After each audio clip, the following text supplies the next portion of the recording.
সচন্দন পুষ্পাঞ্জলি। ওম নমো রূপায় শ্রী বাসুদেবায়। এষ সচন্দন তুলসী পত্রম। ওম নমো ভগবতে বহুরূপায় শ্রী বাসুদেবায়। ইদং আস্মনীয়জলং শ্রীকৃষ্ণায়। এষ যক্ষ ধূপ দীপয়ং নমো শ্রীকৃষ্ণায়। ইদং ফলমূলাদি মিষ্ট দ্রব্যাদি নমো শ্রীকৃষ্ণায়। ইদং পানার্থজলং নমো শ্রীকৃষ্ণায়। পুনরাস্মনীয়জলং নমো শ্রীকৃষ্ণায়। ইদং তাম্বূলং। ওম নমো শ্রীকৃষ্ণায়। ওম বিষ্ণু পুণ্ডরীকাক্ষং পুনাতু।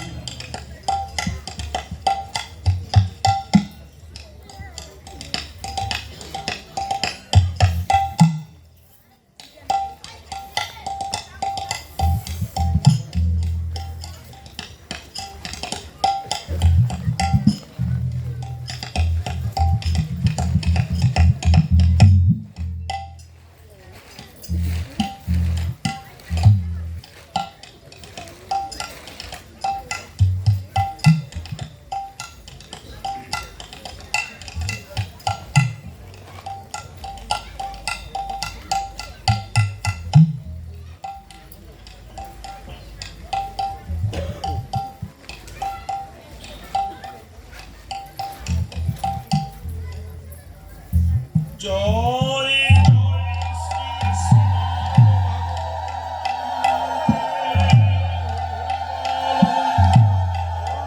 হরি বল হরি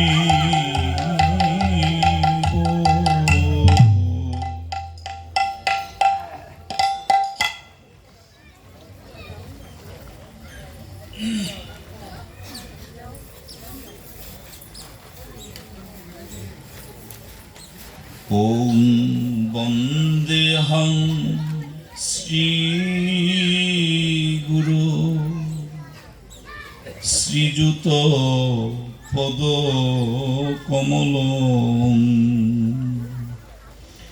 শ্রীগুরুন বৈষ্ণবাংশ্চ শ্রীরূপং সাগ্রজাতং সহগণ রঘুনাথান্বিতং তং সজীবং সাদ্বৈতং সাবধূতং পরিজন সহিতং শ্রীকৃষ্ণ চৈতন্যদেবং শ্রী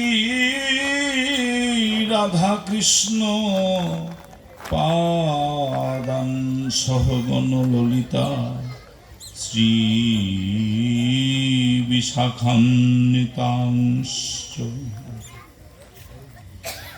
অনর্পিত চরিং চিরা করুণয়াবতীর্ণ কলু সমর্পয়িতু মুন্নত জলরসাং সভক্তি শ্রিয়ং। হরিপুরট সুন্দর দ্যুতি কদম্ব সন্দীপিত সদা হৃদয় কন্দরে স্ফুরতুব শচীনন্দন। ওং বরাহাভিরাভিরামং মৃগমদতিলকং কুণ্ডলাক্রান্তগণ্ডং কঞ্জাস্খং কুম্ভুকণ্ঠং স্মিত শুভগমুখং সাধরে ন্যস্ত বিনু। ওং শ্যামং শান্তং ত্রিভঙ্গং রবিকর বর্ষণ ভূষিতং বৈ জয়ন্তা বন্দে বৃন্দাবনস্থং যুবতী শতবৃতং ব্রহ্মগোপালবেশং তং বেদশাস্ত্র পরিনিষ্ঠিত শুদ্ধ বুদ্ধিম চরমাম্বরম শূরমুনীন্দ্রনুতং কবীন্দ্রং শ্রীকৃষ্ণতীশং।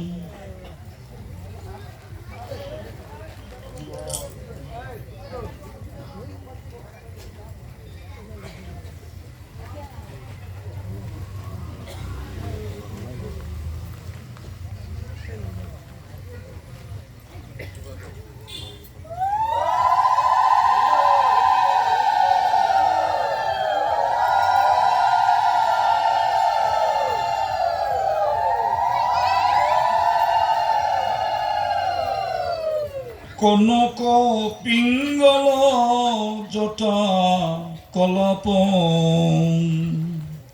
বেশং নমামি শিরসা তিলক মুনীনাম যং প্রব্রজন্তং অনুপেতময়পেত কৃত্যয়ং দ্বৈপায়ন বিরহ কাতর আজুহাব পুত্রেতি তন্ময়তয়া তরবভিনেদুস্তং সর্বভূত হৃদয়ং মুনিমানতস্মি। নমো ধর্মায় মহতে নমো কৃষ্ণায় বেধসে ব্রাহ্মণেভ্যো নমস্কৃত্য ধর্মান বক্ষে সনাতনাম। ওম বাঞ্ছাকল্পতরুভ্যশ্চ কৃপা সিন্ধুভ্যেব চ পতিতানাং পাবনেভ্যো বৈষ্ণবেভ্যো নমো নমো। ওং তুলসীকাননং যত্র যত্র পদ্ম বনানি চ পুরাণ পঠনং যত্র তত্র সন্নিহিত হরি। তত্রৈব গঙ্গা যমুনা চ বেণী গোদাবরী সরস্বতী চ সর্বাণি তীর্থানি বসন্তি তত্র যত্রাচ্যুতদার কথা প্রসঙ্গ। ওং নারায়ণং নমস্কৃত্য নরং চৈব নরোত্তমং দেবীং সরস্বতীং ব্যাসং ততো জয় মুদিরয়ে। মূকং করোতি বাচালং পঙ্গুং লঙ্ঘয়তে গিরিং যৎকৃপা তমহং বন্দে পরমানন্দ মাধবম। ওং অখণ্ড মণ্ডলাকারং ব্যক্তং যেন চরাচরং তৎপদং দর্শিতং যেন তস্मै শ্রী গুরবে নমো। ওং অজ্ঞানতিমিরান্ধস্য জ্ঞানাঞ্জনশলাকয়া চক্ষুরুন্মীলিতং যেন তস্मै শ্রী গুরবে নমো। ওং গুরু ব্রহ্মা গুরু বিষ্ণু গুরুদেব মহেশ্বরম গুরুরেব পরম ব্রহ্ম তস্मै শ্রী গুরবে নমঃ। গুরু কৃপা হি কেবলম। হে কৃষ্ণ করুণা সিন্ধু দীনবন্ধু জগৎপতে গোপেশ গোপিকা কান্ত রাধাকান্ত নমস্তুতে। নমো ব্রহ্মণ্য দেবায় গো ব্রাহ্মণ হিতায় চ জগদ্ধিতায় কৃষ্ণায় গোবিন্দায় বাসুদেবায় নমো নমো।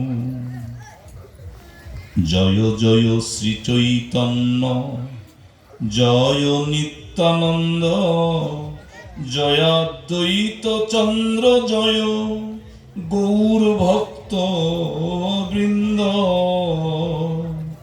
জয় রূপ সনাতন ভট্ট রঘুনাথ শ্রীজীব গোপাল ভট্ট দাস রঘুনাথ। এই ছয় গোসাইর করি আমি চরণ বন্দন। যাহা হইতে বিঘ্ন নাশ অভীষ্ট পূরণ। জয় জয় শ্রী শ্রীমদ্ ভাগবত প্রীতিপ্রেমানন্দে হরি হরি বল হরি বল।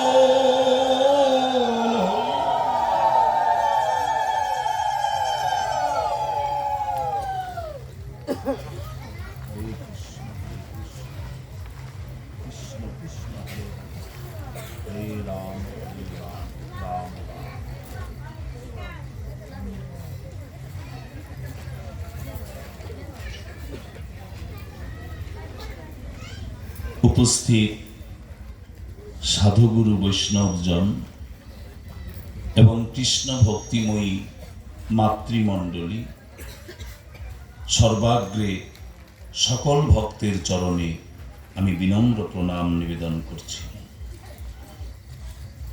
ভগবান শ্রীকৃষ্ণের অপার করুণায় আজ অত্র অঞ্চলে তারক ব্রহ্ম মহানাম যজ্ঞানুষ্ঠানের আয়োজন হয়েছে। গতকাল থেকেই অনুষ্ঠান শুরু হয়েছে। আপনারা একজন পণ্ডিত মুখে ভগবানের কথা শ্রবণ করেছেন কালকে। আজকে আমি অধম অযোগ্য, তবু আপনাদের আশীর্বাদ মাথায় নিয়ে ভাগবত কথা বলার জন্য প্রয়াসী হব। শুধু চাই আপনাদের আশীর্বাদ, আপনাদের কৃপা করুণা। আজকের প্রতিপাদ্য গ্রন্থ শ্রীমদ্ ভাগবতম,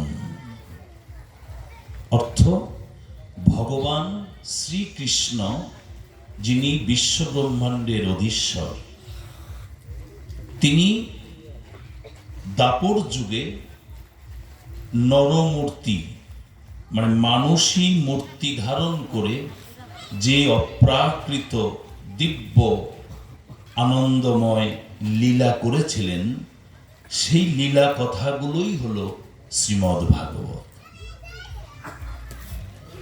এই ভাগবত গ্রন্থ রচনা করেছেন মহামুনি শ্রীকৃষ্ণদ্বৈপায়ন বেদব্যাস চরণে ভক্তিপূর্ণ প্রণাম নিবেদন করি। সর্বপ্রথম ভাগবতী অধিবেশন অনুষ্ঠিত হয়েছিল হরিদ্বারে, গঙ্গা নদীর তীরে ব্রহ্মকুণ্ড তটে।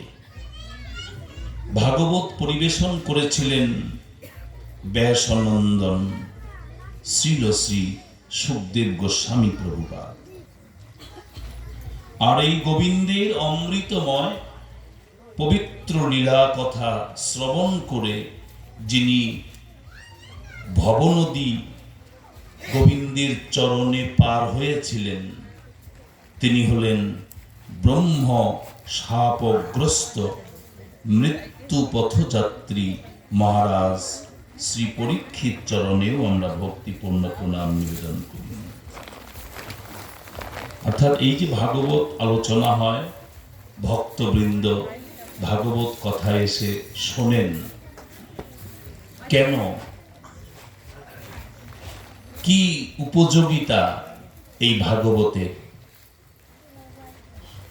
সে কথা শ্রীমদ্ ভাগবতেই লিপিবদ্ধ আছে।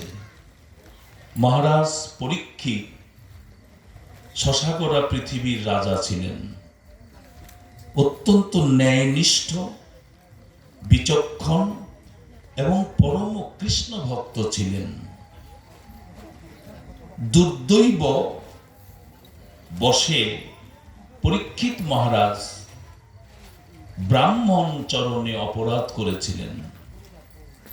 সেই অপরাধের কারণে মহারাজ পরীক্ষিতের উপর অভিশাপ অর্পিত হল।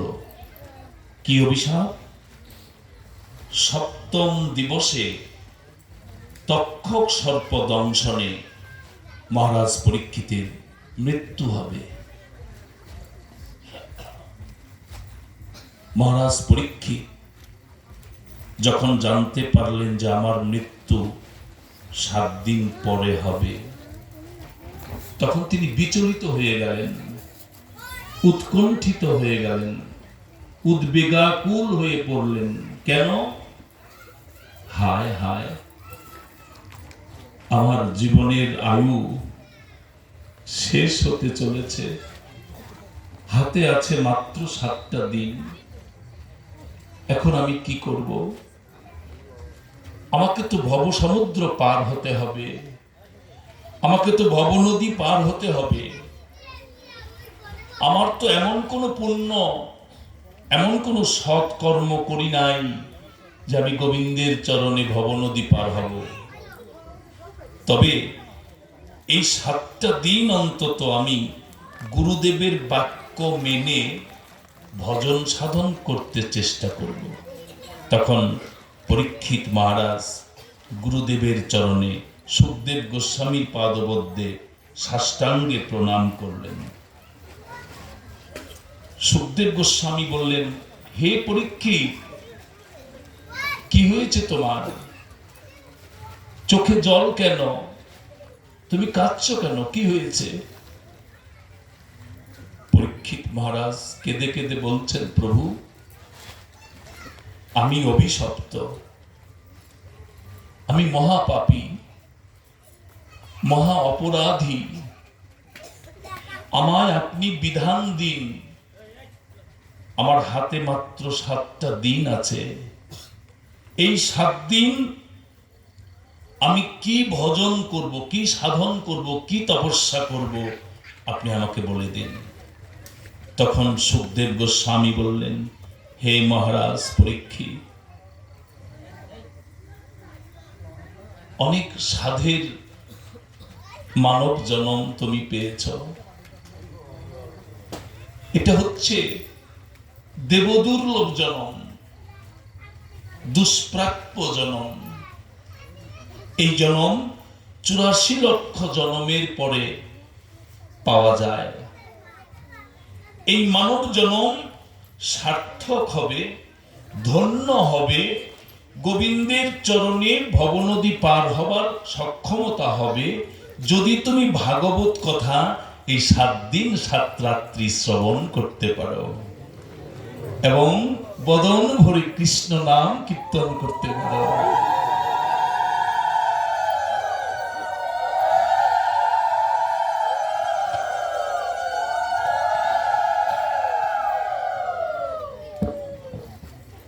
ভাগবতে আছে শ্রবণং কীর্তনং বিষ্ণু শরণং পাদ সেবনং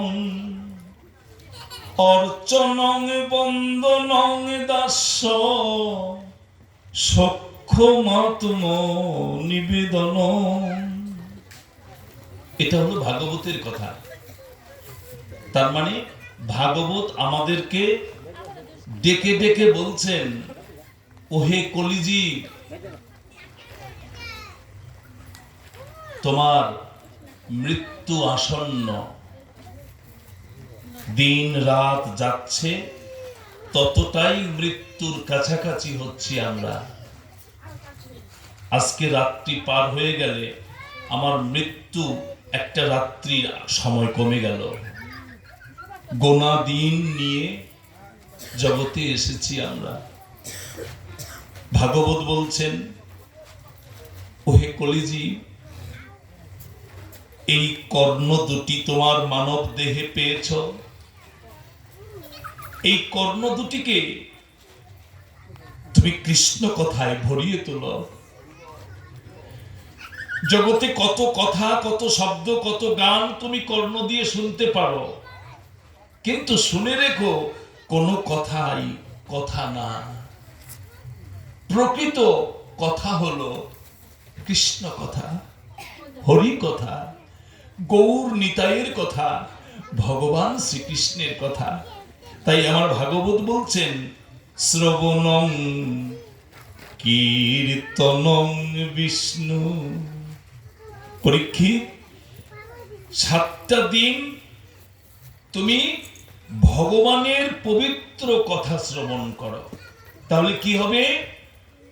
তোমার হৃদয় সরোবরে ভক্তি ফুল প্রস্ফুটিত হবে। কৃষ্ণ কথা শ্রবণে জীবের ভক্তি সৃষ্টি হয়। এই ভক্তি ফুল যখন ফুটবে, তখন ভবনদী পারের চিন্তা তোমার করতে হবে না। স্বয়ং কান্ডারী শ্রীহরি এসে তোমাকে তার চরণে করে ভব সমুদ্র পার করে দেবে।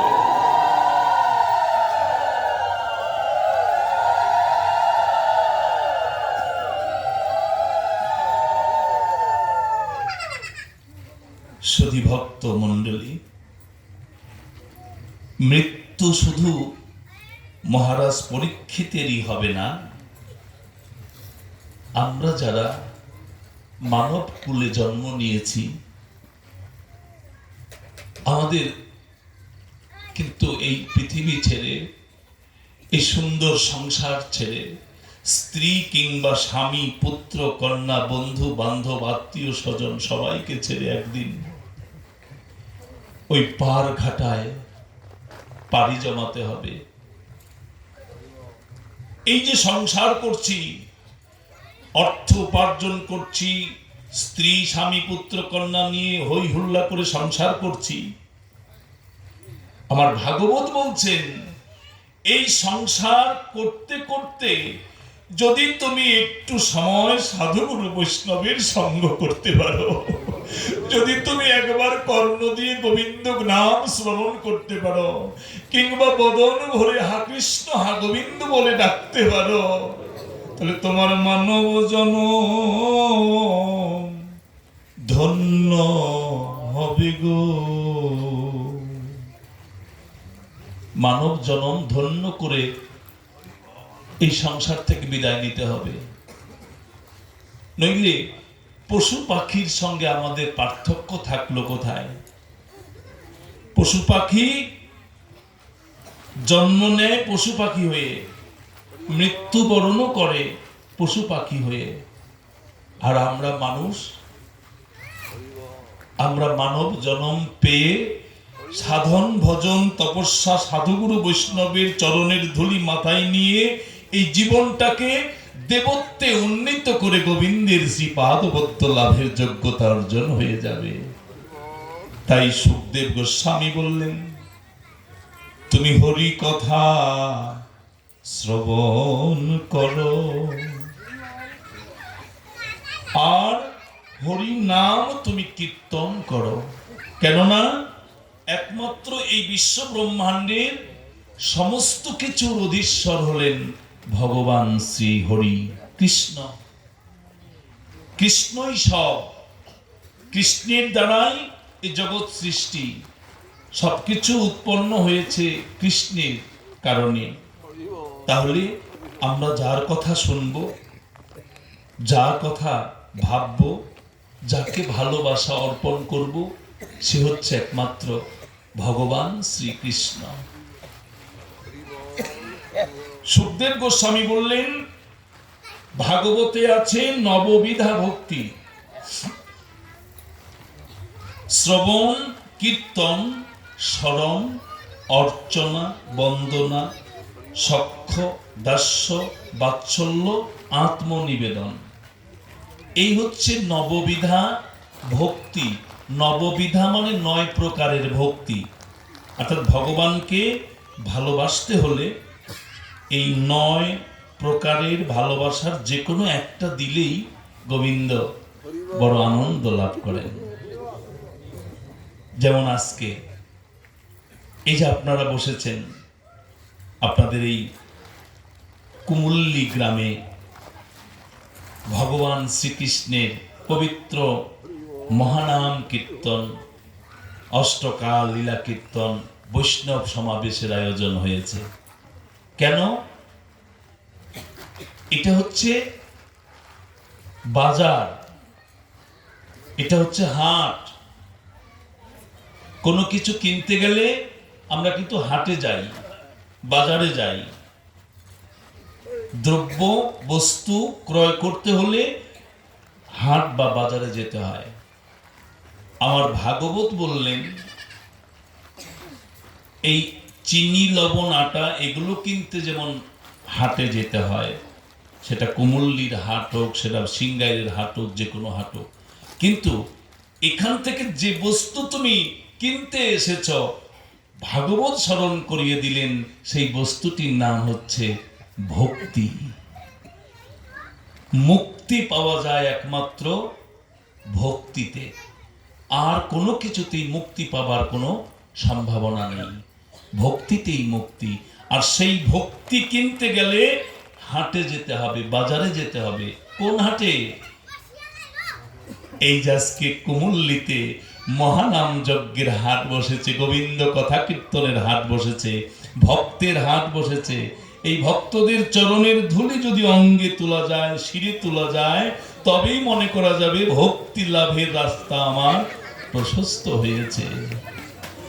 ভক্তা মাম ভিজানাতি জবাম যশ্চাসি তত্তত ততমাং তত্তত জ্ঞাতা বিশতে তদনন্তর। ভগবান বলছেন,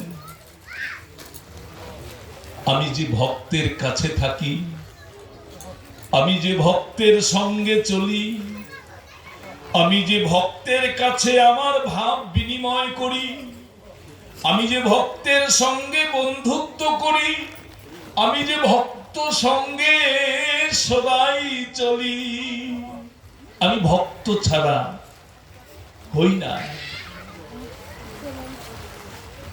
নারদ মুনিকে ভগবান বলেছিলেন, ওহে নারদ, তোমাকে একটা প্রশ্ন করব, উত্তর দিতে পারবে? নারদ মুনি বলেছিলেন, গোবিন্দ, কি প্রশ্ন তোমার? ভগবান বললেন, আমাকে তো এত ভালোবাসো, আমার নাম কীর্তন তো তুমি এত করো, আমাকে তুমি কত ভজন সাধন করো, বলো তো দেখি নারদ, আমার ঠিকানাটা কি? নারদ মুনি ভেবাচাকা খেয়ে গেলেন। ইতস্তত করে গোবিন্দকে নারদ মুনি বলতে চাচ্ছেন, গোবিন্দ, এই বিশ্ব ব্রহ্মাণ্ডটাই তো তোমার ঠিকানা, যেখানে সেখানেই তুমি থাকো, তোমার অবস্থিতি নির্দিষ্ট কোনো জায়গা আছে কিনা আমি জানি না। ভগবান বললেন, নারদ, আমার ঠিকানা বলতে বলছি তোমাকে, তুমি কিন্তু ভালো করে বলতে পারলে না। নারদ মুনি বলছেন, গোবিন্দ, তোমার ঠিকানাটা আমি বলতে চেষ্টা করব। ভগবান বলছেন, বলো দেখি। নারদ মুনি বলছেন, বৈকুণ্ঠই হচ্ছে তোমার ঠিকানা। ভগবান বলছেন যে না, বৈকুণ্ঠ আমার ঠিকানা নয়। তখন আবার নারদ মুনি বলছেন, গোবিন্দ, তাহলে তোমার ঠিকানাটা যোগী, তপস্বী বা ধ্যানী যারা, তাদের অন্তরে তুমি থাকো, সেটাই তোমার ঠিকানা। ভগবান বলছেন হলো না। এবার নারদ মুনি বলছেন, গোবিন্দ, তোমার প্রশ্নের উত্তর তুমি দাও। ভগবান বলছেন, নাহং তিষ্ঠামি বৈকুণ্ঠে যোগিনাং হৃদয়ে নচ মদভক্তা যত্র গায়ন্তি তত্র তিষ্ঠামি নারদ। নারদ, এবার তাহলে আমার মুখ থেকে আমার ঠিকানাটা তুমি শুনে নাও। তুমি বলেছ বৈকুণ্ঠ আমার ঠিকানা, উত্তর সঠিক হয় নাই। কেননা বৈকুণ্ঠে আমি থাকি, তবে বেশিক্ষণ থাকি না। পরবর্তীতে তুমি বলেছ যোগী তপস্বীদের হৃদয়ে আমি থাকি।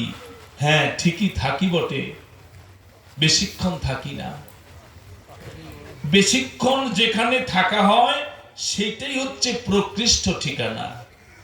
এবার নারদ মুনি বলছেন, গোবিন্দ, তাহলে তুমি বেশিক্ষণ থাকো কোথায়? আমি তাহলে এবার জানতে চাই। গোবিন্দ বলছেন, মদভক্তা যত্র গায়ন্তি।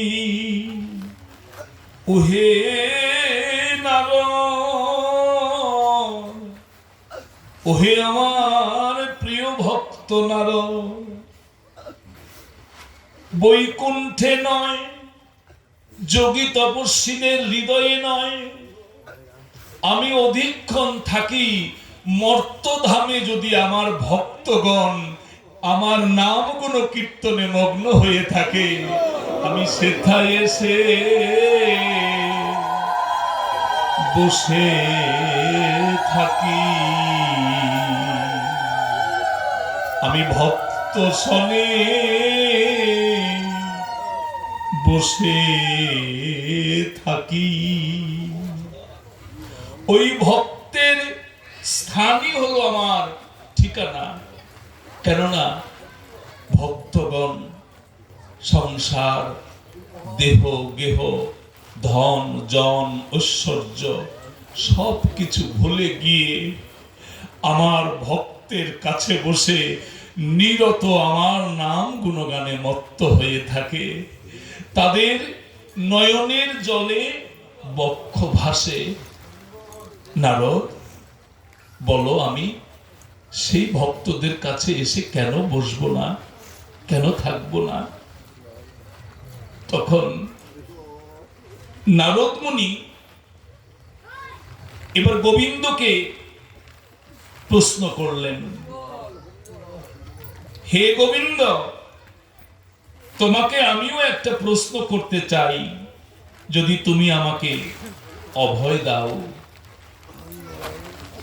তখন ভগবান বলছেন, নারদ, বলো, আমি তোমাকে অভয় দিলাম, কি প্রশ্ন করতে চাও? তখন নারদ মুনি বলছেন, গোবিন্দ, তুমি যে বললে মর্তধামে তোমার ভক্তরা যেখানে বসে তোমার নাম গুণ কীর্তন করে, সেইখানে এসে তুমি বসে থাকো। আমার প্রশ্ন হলো, তুমি ওই ভক্তদের কাছে এসে বসে কি করো? কোনো কাজ তো অবশ্যই করো গোবিন্দ, আমি সেইটা জানতে চাই। তখন ভগবান শ্রীকৃষ্ণ বলছেন, নারদ, বড় তাৎপর্যপূর্ণ প্রশ্ন করেছ। বৈকুণ্ঠ পরিত্যাগ করে, যোগী তপস্বীদের হৃদয় ত্যাগ করে আমি মর্তধামে আমার ভক্তদের কাছে এসে বসে আমি ভক্তদের বদনের দিকে তাকাই, আমি দেখতে পাই কোন কোন ভক্ত আমার লীলা শ্রবণ করে, আমার গুণগান শ্রবণ করে, আমার রূপ মাধুরীর কথা শুনতে শুনতে নয়নের জলে বুক ভেসে যায়। নারদ, ওই ভক্ত সংসারকে ভুলে যায়, ওই ভক্ত ঐশ্বর্য বৈভব আদির কথা বিস্মৃত হয়ে যায়।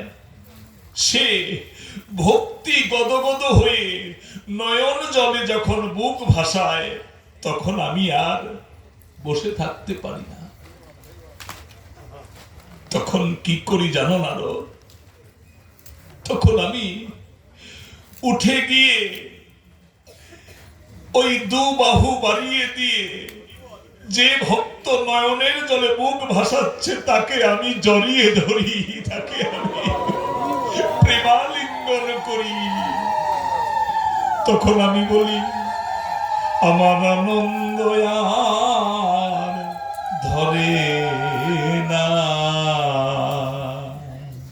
ওহে নারদ, আমার আনন্দে আর ধরে না। ওরে বল হরি বল, হরি বলে আমার আনন্দ আর ধরে না গো। বল হরি বল, হরি বলে আনন্দে আর ধরে না গো। নারদ, ভক্তের শীতল দেহ স্পর্শ করে আমি পুলকিত হই, আমি আনন্দ পাই।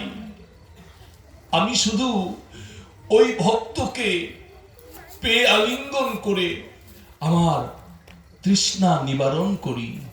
কেননা আমি যে ভক্ত সঙ্গ বড় ভালোবাসি, ভক্তদের জন্যই আমি সমস্ত কিছু করি। এই বিশ্ব সংসার আমি পরিচালনা করলে কি হবে? নারদ, আমাকে পরিচালনা করে আমার ভক্তেরা। ভক্তরা যা করায় আমি ঠিক তাই করি, ভক্তরা যা বলায় আমি ঠিক তাই বলি, ভক্ত যেভাবে আমাকে নাচায় আমি ঠিক সেইভাবে নাচি। ভক্তই হচ্ছে ভগবানের কাছে সর্বাপেক্ষা প্রিয়। সেই প্রসঙ্গে ভাগবতের একখানা লীলা আছে, দশম স্কন্ধের ৪৭ অধ্যায়ে। সেই লীলা প্রসঙ্গটার নাম হলো উদ্ধব সন্দেশ লীলা। এই লীলাটা ভাগবতে আছে। প্রসঙ্গটার নাম হচ্ছে উদ্ধব সন্দেশ লীলা। উদ্ধব হচ্ছে একজন ভগবানের ভক্ত, আর সন্দেশ হচ্ছে খবর, বার্তা। অর্থাৎ উদ্ধব একটা খবর নিয়ে বৃন্দাবনে যাবেন, এটা ভগবান আদেশ দিলেন। এই জন্য এই লীলাটার নাম হচ্ছে উদ্ধব সন্দেশ লীলা। সাধুগুরু বৈষ্ণব, আসুন আমরা ছোট্ট করে হলেও এই উদ্ধব সন্দেশ লীলা প্রসঙ্গটা কিছুটা জানার চেষ্টা করি। শ্রী শুক উবাচ, মানে সুখদেব গোস্বামী এই লীলা প্রসঙ্গটা বলছেন মহারাজ পরীক্ষিতের কাছে। কি বলছেন? বৃষ্ণিনাং প্রবর মন্ত্রী কৃষ্ণস্য দ্বৈত সখা শিষ্য বৃহস্পতে সাক্ষাৎ উদ্ধব বুদ্ধি সত্তম। উদ্ধব সন্দেশ লীলার প্রথম শ্লোক। সুখদেব গোস্বামী মহারাজ পরীক্ষিতকে বলছেন, শোনো মহারাজ পরীক্ষিত, ভগবান শ্রীকৃষ্ণ আবির্ভাব হলেন মথুরাতে, কিন্তু তিনি লালিত পালিত হলেন বৃন্দাবনে, গোকুলে। মথুরাতেও কৃষ্ণ ভক্ত আছে, বৃন্দাবনেও কৃষ্ণ ভক্ত আছে। মথুরায় যিনি সর্বশ্রেষ্ঠ কৃষ্ণ ভক্ত, তিনি হলেন উদ্ধব। সব জায়গাতেই ভক্ত আছে ভগবানের, কিন্তু ভক্তেরও আবার শ্রেণী বিভাগ আছে। সব ভক্ত ভগবানের কাছে একরকম প্রিয় না। উদ্ধব ছিলেন বৃন্দাবনে, এই মথুরা রাজ্যের সবচাইতে শ্রেষ্ঠ ভক্ত। এই উদ্ধবের ব্যক্তিগত পরিচয় কি? তিনি মথুরার প্রধানমন্ত্রী ছিলেন। কংস ছিল রাজা, আর প্রধানমন্ত্রী ছিলেন উদ্ধব। বৃষ্ণিনাং প্রবরমন্ত্রী। প্রবরমন্ত্রী মানে প্রধানমন্ত্রী। বৃষ্ণিনাং মানে মথুরাবাসীরা, তাদেরকে বৃষ্ণি বংশোদ্ভূত বলা হতো। মথুরায় উদ্ধব ছিলেন প্রধানমন্ত্রী। তাহলে পদের দিক থেকেও অনেক উঁচু পদে আছেন। একটা প্রধানমন্ত্রী দেশের অনেক বড় পদে, সর্বোচ্চ পদে। বৃষ্ণিনাং প্রবরমন্ত্রী কৃষ্ণস্য দয়িত সখা। এত বড় পদে থাকলেও উদ্ধব কিন্তু কৃষ্ণ ভক্তি ছাড়া অন্য কোনো কিছু অর্জন করতে ইচ্ছুক ছিলেন না। তিনি শয়নে, স্বপনে, নিদ্রা, জাগরণে শুধুমাত্র শ্রীকৃষ্ণ পাদপদ্মে ভক্তি লাভের জন্য সর্বদা উন্মুখ ছিলেন। তিনি ছিলেন বুদ্ধিমান, তিনি ছিলেন বিচক্ষণ। এই উদ্ধব শিশুকাল থেকেই ভগবানকে ভালোবাসতেন, আর কাউকে নয়। কাকে ভালোবাসা যায় সাধুগুরু বৈষ্ণব?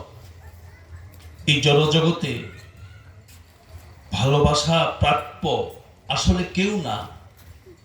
কেননা জগতের সবার সঙ্গে সবার স্বার্থের সম্পর্ক।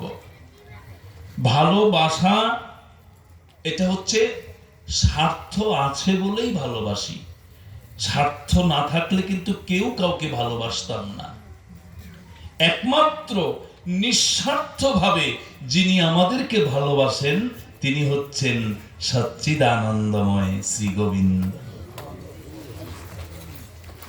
তাই অশেষে বিশেষে গোবিন্দকেই ভালোবাসা একান্ত দরকার। এটাই উদ্ধব মহারাজের জীবনীতে পরিলক্ষিত হয়েছে। ভগবান শ্রীকৃষ্ণ যখন মথুরা থেকে বৃন্দাবনে চলে গেলেন, মথুরাবাসীরা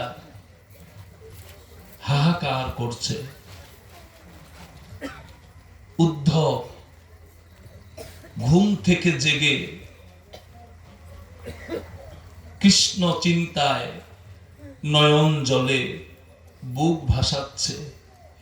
বৃন্দাবনের দিকে মুখ করে তাকিয়ে উদ্ধব বলছেন, হে প্রাণনাথ, হে গোবিন্দ, তুমি কি শুধু গোকুল বৃন্দাবনেই থাকবে? একবার কি তুমি এই মথুরা ধামে আসবে না? তোমার প্রতীক্ষায় চাতক পাখির মতো আমরা চেয়ে আছি। একবার তুমি আমাদের কাছে আসো। কেননা আমরা যে কংসের অত্যাচারে একেবারে শোচনীয় পরিস্থিতির শিকার হয়েছি। গোবিন্দ, তুমি না এলে আমরা এই কষ্ট দুঃখ নিবারণ করব কিভাবে? এইরকম প্রতিনিয়ত কংস উদ্ধব ভগবান শ্রীকৃষ্ণকে মথুরায় আসার জন্য আহ্বান করছেন। ভক্ত যেখান থেকে গোবিন্দকে ডাকুক না কেন, ভগবান কিন্তু তা বুঝতে পারেন। ভগবান মনে মনে ভাবছেন, আমার ভক্ত উদ্ধব আমাকে মথুরায় যাওয়ার জন্য আকুল প্রাণে ব্যাকুল হয়ে ডাকছে। আমি তো ভক্তকে বঞ্চিত করতে পারি না, কেননা আমার নামই হলো ভক্ত বাঞ্ছা কল্পতরু। ভগবান যেন ওই গোকুল বৃন্দাবন থেকে উদ্ধবকে সাড়া দিচ্ছেন, হে উদ্ধব, এতই যখন আমাকে মথুরায় যাবার জন্য বলছ, আমি যাব, আমি মথুরায় যাব। 11 বৎসর বৃন্দাবনে থাকার পরে ভগবান শ্রীকৃষ্ণ অক্রূরের রথে চড়ে বৃন্দাবন থেকে মথুরায় আসলেন। যখন 11 বৎসর পরে গোবিন্দ মথুরায় এলেন, মথুরাবাসীদের কাছে কত আনন্দের বিষয়টা, তাই না সাধুগুরু বৈষ্ণব? ভগবান এসেছেন, শ্রীকৃষ্ণ এসেছেন, প্রার্থিত যিনি, আকাঙ্ক্ষিত যিনি, তাকে পাওয়া গেলে সত্যি তো আনন্দ লাগে। অক্রূরের রথ থেকে যখন প্রাণনাথ শ্রী গোবিন্দ দাদা বলাইকে নিয়ে মথুরার মাটিতে পদার্পণ করলেন, তখনই মথুরাবাসীগণ হুলুধ্বনি জয়ধ্বনি দিয়ে শ্রী গোবিন্দকে বরণ করে নিলেন।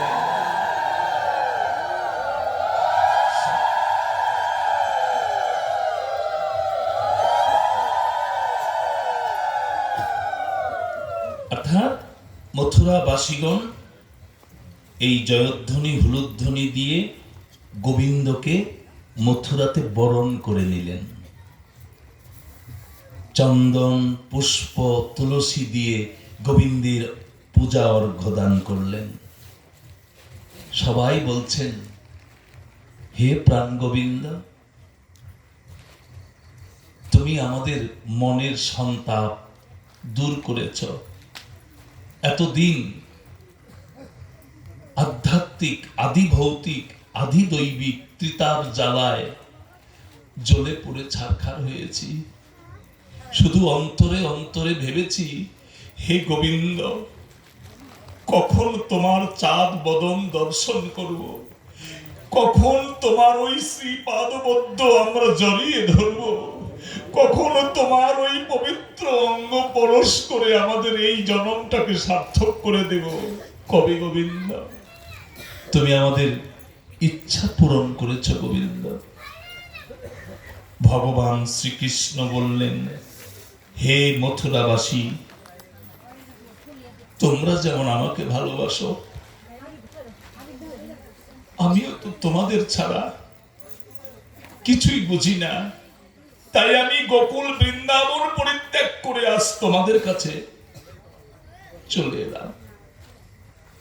কারণ আমি জানি ভোজরাজ কংসের অত্যাচারে তোমরা ভীষণভাবে নিগৃহীত, নিপীড়িত, লাঞ্ছিত। আমি সব সহ্য করতে পারি,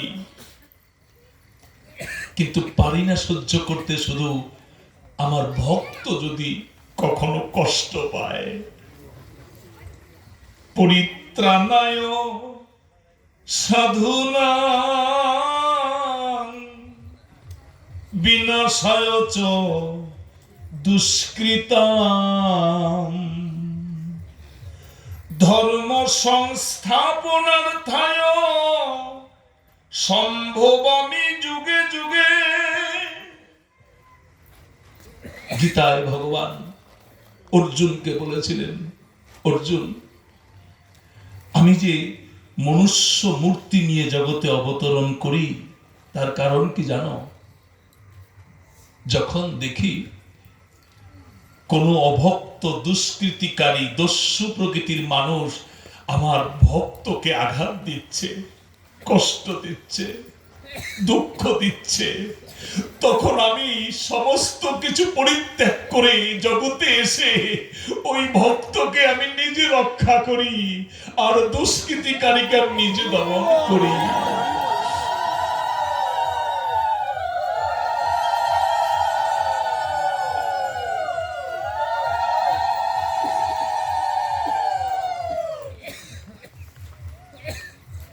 আজকে মথুরাবাসীদেরকেও ভগবান সেই আশ্বাস বাণী উচ্চারণ করে শোনালেন। হে মথুরাবাসী, আমি জানি কংস কতটাই দুরাচারী, তাকে বধ করা আমি ছাড়া কারোর পক্ষে সম্ভব না। আমি যে মথুরা এলাম কয়েকটা উদ্দেশ্য নিয়ে। এক হচ্ছে, তোমরা আমাকে আকুল প্রাণে ব্যাকুল হয়ে কেঁদে কেঁদে কৃষ্ণ বলে গোবিন্দ বলে ডেকেছ, তাই তোমাদের ডাক আমি কখনো ব্যর্থ হতে দেব না। আর দ্বিতীয় হচ্ছে কংস, সে হচ্ছে আমার বিদ্বেষী, সে ভক্ত বিদ্বেষী, তাই তাকে আমি বধ করব। আর কংস পিতা উগ্রসেনকে রাজা বানাবো। ভগবান শ্রীকৃষ্ণ যা যা প্রতিশ্রুতি করেন তাই তাই করেন। কংসকে বধ করলেন, উগ্রসেনকে রাজা বানালেন, মথুরাবাসীদেরকে সাহস দিলেন, আনন্দ দিলেন। সবাই মথুরায় আনন্দে একেবারে ডগমগ। আগে যারা দুঃখে দিনাতিপাত করত, এখন শ্রী গোবিন্দের আগমনে সবার মনের দুঃখ ঘুচে গেছে। অন্তরে তাদের এখন আনন্দ, তারা আত্মহারা। কিন্তু ভাগবত খবর দিলেন, জানালেন যে সবাই মথুরায় আনন্দে আছে, খুশিতে আছে, উল্লসিত হয়ে আছে, শুধু আনন্দ নাই, আনন্দময় শ্রী গোবিন্দের। কেন আনন্দ নাই? কারণ হলো ভগবান একমাত্র শুদ্ধ প্রকৃত আনন্দ যে ভক্তদের কাছ থেকে পান, তারা হলেন ব্রজবাসী ভক্ত। বৃন্দাবনের সমস্ত ভক্তগণ গোবিন্দকে যেভাবে ভালোবাসে, সেই ভালোবাসাটাই গোবিন্দের সবচাইতে বেশি প্রার্থিত।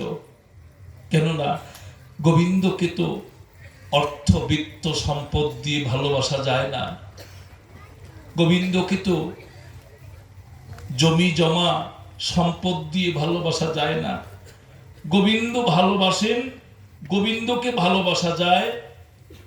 গোবিন্দ নিজে বললেন, মন মনা ভব মদ ভক্ত মদ যজমান নমস্কুরু মামে বৈশ্বসী সত্যংতে প্রতি জানে প্রিয় সীমে।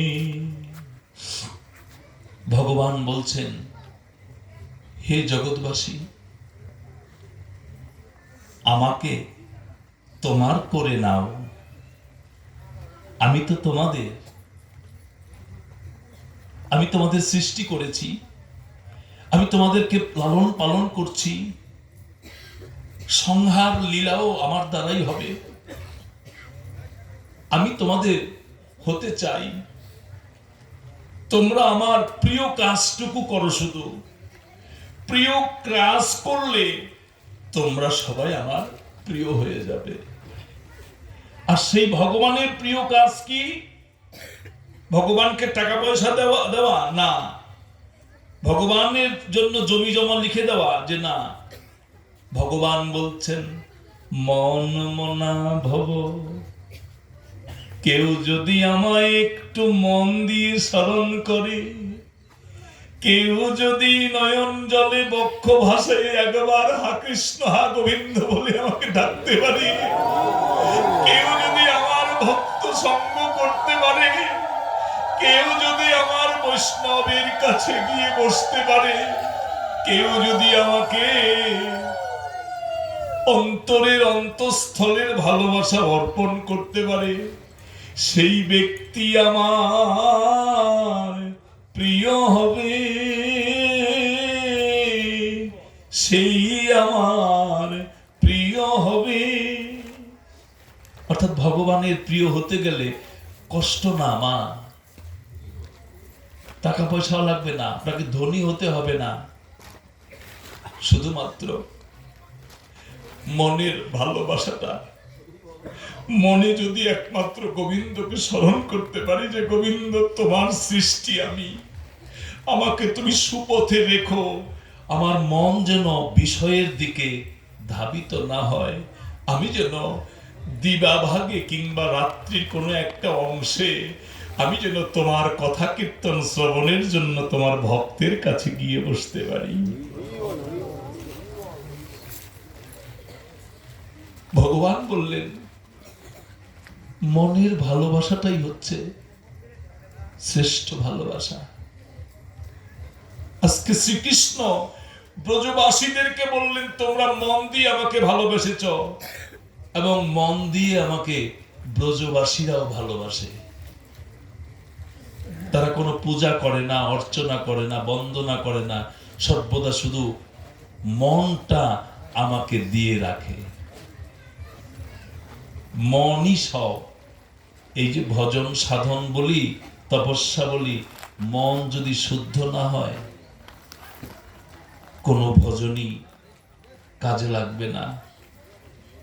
এই যে মহানাম যজ্ঞানুষ্ঠান শুরু হয়েছে আপনাদের অত্র অঞ্চলে, ভাগবত পাঠ হলো, দিবাস হবে, নাম হবে, অষ্টকাল লীলা কীর্তন হবে, কুঞ্জ ভঙ্গ হবে, বৈষ্ণব সেবা হবে, মহাপ্রভুর ভোগরাগ হবে।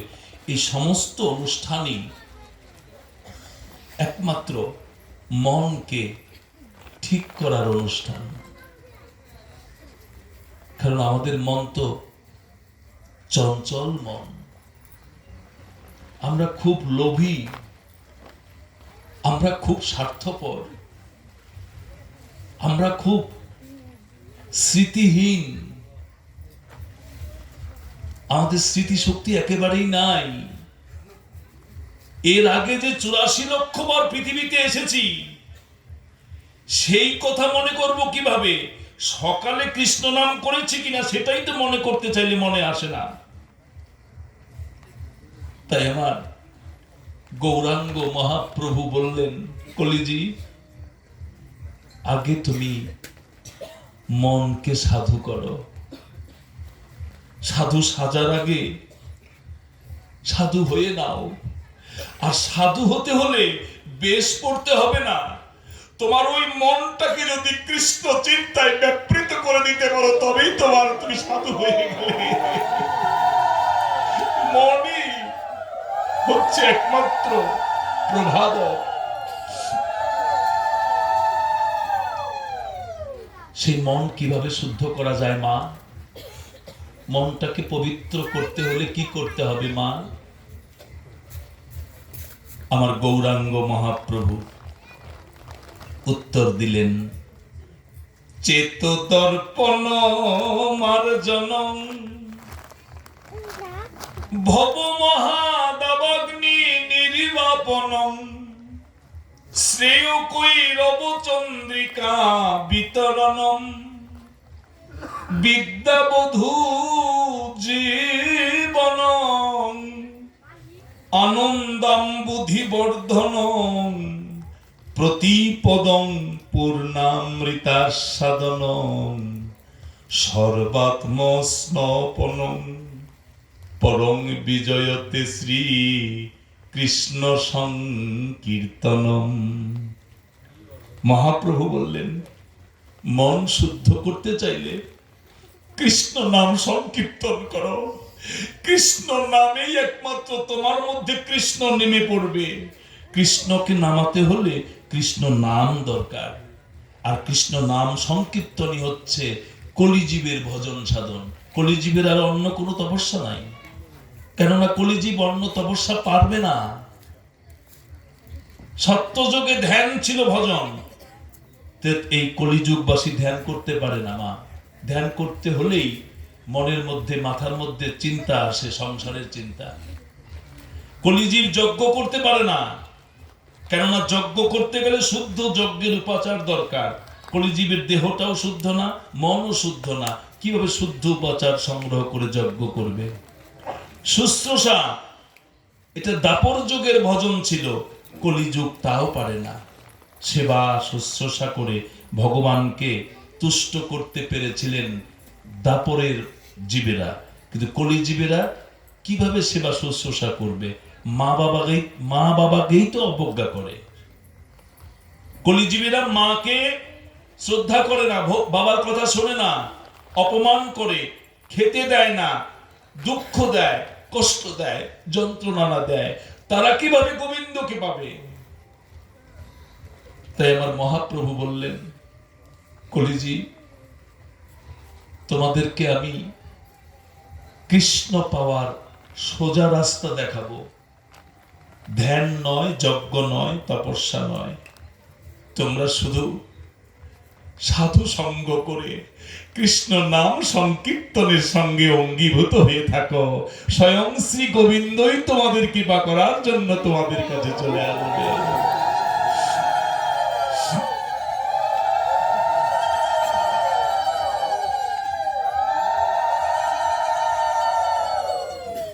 ভগবান আজকে গোকুল বৃন্দাবন থেকে মথুরায় এসেছেন। আমরা জানি যে ভগবানের কাছেই ভক্তরা যায়, ভগবানকে খুঁজতে খুঁজতে খুঁজতে খুঁজতে যেখানে ভগবানকে পাওয়া যায় ভক্তরা সেখানে যায়। আর ভাগবতে আজকে নতুন বার্তা, ভক্ত ভগবানের কাছে গেলেন না, বরঞ্চ ভগবান শ্রী গোবিন্দ আজকে ভক্ত মথুরাবাসীদের কাছে এলেন। কেন? টান, আকর্ষণ, চেতনা। তারা নাম করতেন, ভাবনা ভাবতেন, ধ্যান করতেন যে আমাদের কাছে যদি একবার নন্দনন্দন শ্রীকৃষ্ণ আসতে পারতেন, তাহলে আমাদের জীবনখানা ধন্য হয়ে যেত, আমাদের সমস্ত প্রাপ্তি হয়ে যেত যদি কৃষ্ণধনকে আমরা এই মথুরায় পেতাম। আজকে যখন কৃষ্ণধনকে পেয়েছেন, মথুরাবাসীদের আনন্দের আর সীমা নাই। অথচ ভাগবত খবর দিলেন যে সবাই আনন্দে মাতোয়ারা মথুরায়, শুধু আনন্দ নাই, আনন্দময় শ্রী গোবিন্দের। কেন নাই মা? গোবিন্দের আনন্দ নাই কেন? তার কারণ হলো গোবিন্দ বৃন্দাবন থেকে এসেছেন, তো এই 11টা বছর সেখানে ছিলেন। কত বৈচিত্র্যময় ভালোবাসা সেই বৃন্দাবনে গোবিন্দ পেয়েছেন। আজকে মথুরায় আসাতে গোবিন্দের মনে সেগুলো ধরা পড়ছে। প্রহরে প্রহরে মা যশোদা ননী নবনী ক্ষীর নিয়ে গোপাল গোপাল বলে ডেকে বলতেন, গোপাল বাবা খেয়ে নে, বাবা তোর পেট ভরেনি, আরেকটু খা। মায়ের চোখে সন্তানের পেট খালি থাকে। পেট সন্তানের যতই ভরা থাকুক, স্নেহময়ী মা মনে করে আমার সন্তান বুঝি না খেয়েই আছে। তাই প্রহরে প্রহরে নবনী এনে, ক্ষীর এনে, দুগ্ধজাত বস্তু এনে যশোদা গোপালকে খাওয়াতে চেষ্টা করতেন। আজকে গোপাল মথুরায়, মা যশোদা গোকুলে। কৃষ্ণের মনে পড়ে যাচ্ছে মা ননী হাতে, ওই বৃন্দাবন থেকে মনে হয় আমাকেই ডাকছে কেঁদে কেঁদে, ওরে গোপাল, ওরে গোপাল, এই নবনী এই ননী কাকে খাওয়াবো এখন? তুই যে আমাদের বুক খালি করে চলে গেছিস মথুরায়। গোপালের বৃন্দাবনবাসীদের ভালোবাসার কথা মনে পড়ে যাচ্ছে, তাই মনটা তার বিষণ্ণ। ভক্ত উদ্ধব লক্ষ্য করলেন যে গোবিন্দ যেদিন থেকে মথুরায় এসেছেন সেদিন থেকেই আমরা উল্লসিত, আনন্দিত, অথচ আনন্দময় শ্রী গোবিন্দের মুখে একটুকু আনন্দ নাই, বিষণ্ণতায় ভরা, বেদনায় ভারাক্রান্ত। কেন? আজকে আমি গোবিন্দকে জিজ্ঞাসা করব। ভগবান শ্রীকৃষ্ণ বুঝতে পেরেছেন উদ্ধব বুঝি আমাকে কোনো প্রশ্ন করবে, তাই গোবিন্দ ইশারা করে উদ্ধবকে নিয়ে গোপন জায়গায় গেলেন। গিয়ে উদ্ধবকে গোবিন্দ কাছে বসালেন। বসিয়ে উদ্ধবের দক্ষিণ হস্ত ভগবান শ্রীকৃষ্ণ দুই হস্ত দিয়ে চেপে ধরে বুকের কাছে আনলেন। এনে গোবিন্দ উদ্ধবকে বলছেন, ভাই উদ্ধব, তুমি কি আমাকে কোনো প্রশ্ন করবে? উদ্ধব তখন গোবিন্দের হাত থেকে নিজের হাত সরিয়ে দু বাহু এবং দুটি চরণে উদ্ধব সাষ্টাঙ্গে প্রণাম করতে গেছেন। প্রণাম সেরে কেঁদে কেঁদে উদ্ধব গোবিন্দকে বলছেন, সখা, তোমার মুখে হাসি নাই কেন? মাঝে মাঝে তোমার চোখে জল দেখি কেন? তুমি কি কাঁদো গোবিন্দ? তোমার কি ভেতরে কোনো দুঃখ তুমি পুষে রেখেছ? উদ্ধবের এই কথা শুনে গোবিন্দের আবেগ যেন বহুগুণে বর্ধিত হতে লাগলো।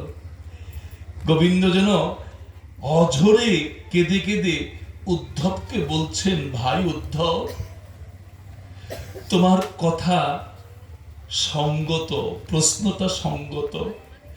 সত্যি আমার ভেতরে পুঞ্জীভূত দুঃখ আমি পুষে রেখেছি, কিন্তু কাউকে বলার মতো যোগ্য পাত্র দেখছি না।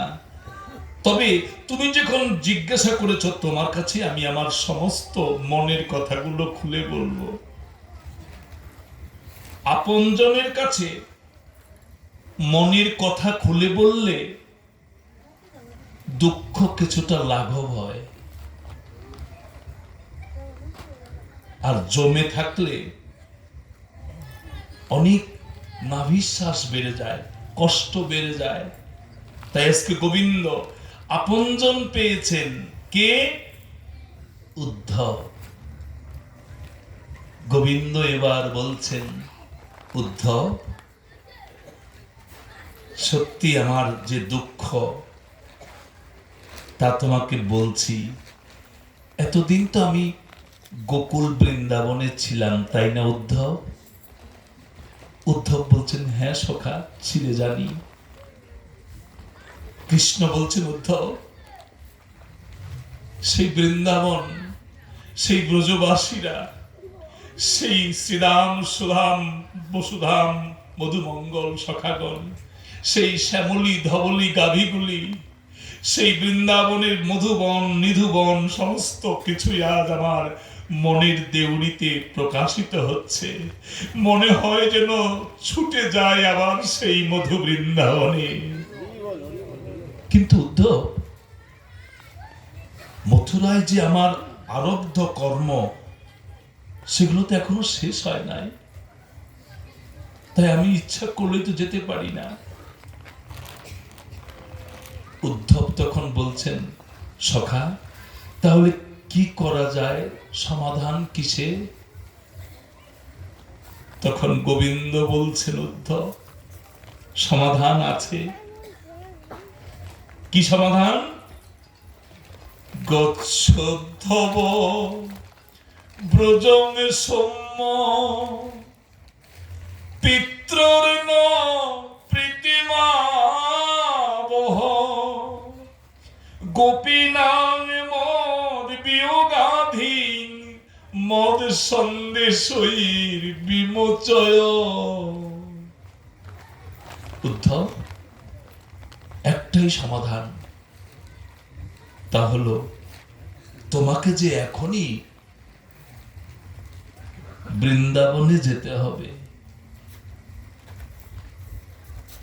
ভগবান যখন এই কথা বললেন, উদ্ধবের মাথায় যেন আকাশ ভেঙে পড়ল, চমকে গেলেন উদ্ধব।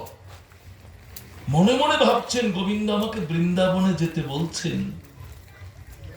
আমি কত সাধ্য সাধনা করে, কত আরাধনা তপস্যা করে, কত স্তব স্তুতি বন্দনা করে সচ্চিদানন্দময় শ্রী গোবিন্দকে আমি ওই গোকুল বৃন্দাবন থেকে এই মথুরা ধামে আনতে পেরেছি।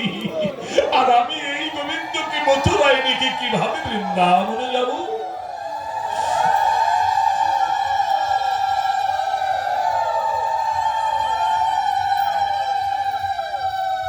মনে মনে উদ্ধব ভাবছেন বটে, কিন্তু বলার মতো সাহস পাচ্ছেন না গোবিন্দকে। কিন্তু গোবিন্দ তো অন্তর্যামী, যে কথা মুখ ফুটে গোবিন্দকে বলা যায় সে কথা যেমন গোবিন্দ শোনেন, যে কথা বলি না মনে মনে ভাবি সে কথাও গোবিন্দ শোনেন। গোবিন্দকে বলা হয় অন্তর্যামী। অন্তর্যামী মানে অন্তরের খবর যিনি জানেন তিনি হলেন অন্তর্যামী। আমরা তো বাইরের টুক দেখি, আমরা চেহারা দেখি, কার চেহারা সুন্দর, কার চেহারা সুন্দর না, কার টাকা বেশি আছে, কার টাকা কম আছে, কে বেশি টাকা দেবে, কে কম টাকা দেবে, এই যে আমরা ভেদাভেদ, এগুলো হচ্ছে আমরা বাইরে এই চর্মচক্ষু দিয়ে দেখি। আর ভগবান, ভগবান বাহিরটা যেমন দেখেন, অন্তর্রাজ্যটাও গোবিন্দ সুস্পষ্ট ভাবে দেখেন। উদ্ধব যে বলতে চাচ্ছেন গোবিন্দকে, কিন্তু সাহস পাচ্ছেন না। গোবিন্দ সেটা বুঝতে পেরেছেন, জিজ্ঞাসা করলেন, হে সখা উদ্ধব, বৃন্দাবনে যেতে বলছি তোমাকে, তোমার বুঝি বৃন্দাবনে যাবার ইচ্ছা নাই না? জানি তোমার এখন ইচ্ছে হচ্ছে না বৃন্দাবনে যেতে, কারণ তুমি মনে মনে ভাবছো যে তপস্যা করে, আরাধনা করে, তুমি অনেক স্তব স্তুতি করে তুমি আমাকে মথুরায় এনেছ। এখন তুমি বৃন্দাবনে গেলে আমাকে হারিয়ে ফেলবে, এই তো তোমার শঙ্কা না উদ্ধব? বৃন্দাবনে গেলে তোমাকে দিয়ে আমি আমার ভক্তের পূজা করাবো, আমার ভক্তের সেবা যত্ন করাবো, আমার ভক্তের মনে আনন্দ যোগাবো, তোমাকে দিয়ে আমি ভক্তের দুঃখ ঘুচাবো। জানো উদ্ধব, যারা আমাকে সেবা যত্ন করে, আরাধনা করে, তাদের প্রতি আমি যত কৃপা করি, তার চাইতে বেশি কৃপা আমি তাদেরকে করি যারা আমাকে ছেড়ে আমার ভক্তের সেবা যত্ন করে, যারা আমার সাধুগুরু বৈষ্ণবের সেবা যত্ন করে।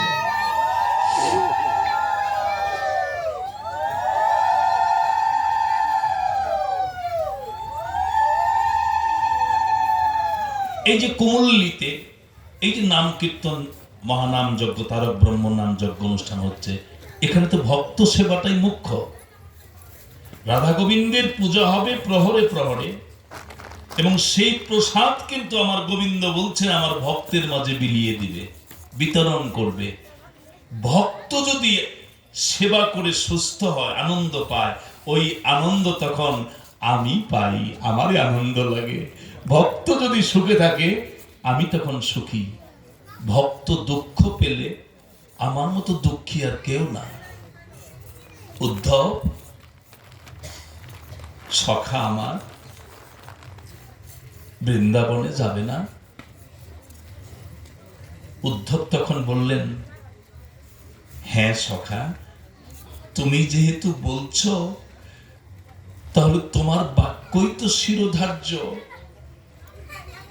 এই জন্মটা হয়েছেই তো তোমার সেবা যত্ন করার জন্য। এই মনুষ্য জন্মটা পেয়েছি তো কৃষ্ণ ভজন করার জন্য মা, খাওয়া ঘুমের জন্য নয়, টাকা জমানোর জন্য নয়, বাড়ি গাড়ি সংসার করার জন্য এই মানব জন্ম না। মানব জন্মটা হয়েছে ভাগবতের ভাষায় কৃষ্ণ ভজন করে সম্বল কুড়াবো। এই যে সম্বল মনুষ্য জন্মে কুড়াবো, এই সম্বল নিয়ে যেতে হবে কোথায়? ভবনদীর পারে। ভবনদীর পারে যখন যাব পার হতে, গোবিন্দ তখন কান্ডারি হয়ে বলবেন, আমি তো পার করব বলে অপেক্ষা করছি। আমার চরণ তরিতে উঠবে আর আমি ভবনদী পার করব। তবে শর্ত হলো সবাইকে কিন্তু আমি পার করব না। কেউ আগে গিয়ে বসে থাকবে, আবার কেউ পরে গিয়ে আমার চরণে পার হবে। কাকে কাকে আমি পার করি? আমি তাকেই পার করি যার হাতে আছে হরি নামের করি। যার হাতে আছে হরি নামের করি, তাকে আমি পার করি। এসো এসো,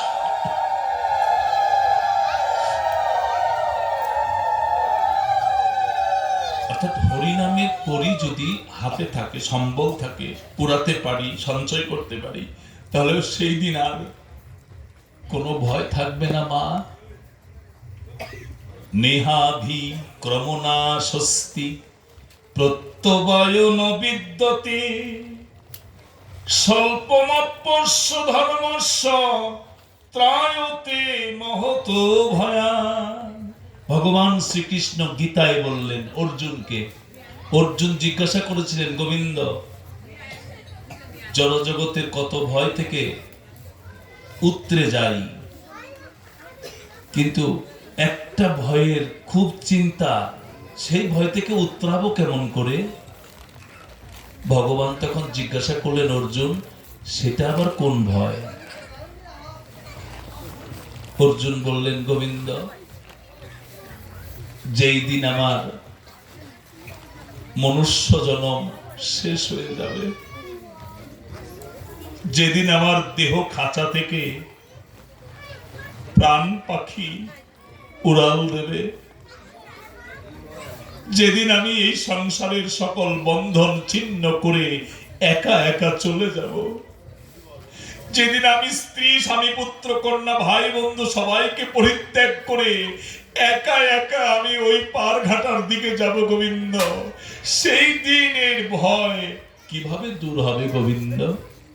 তখন গোবিন্দ অর্জুনকে বললেন, নেহাভি ক্রমণা স্বস্তি প্রত্যবায় নবিদ্যতে স্বল্পমপ্যস্য ধর্মস্য ত্রায়তে মহত ভয়ান। হে অর্জুন, ত্রায়তে মানে ত্রাণ করব আমি, সেই দিন ভয় দূর করব আমি।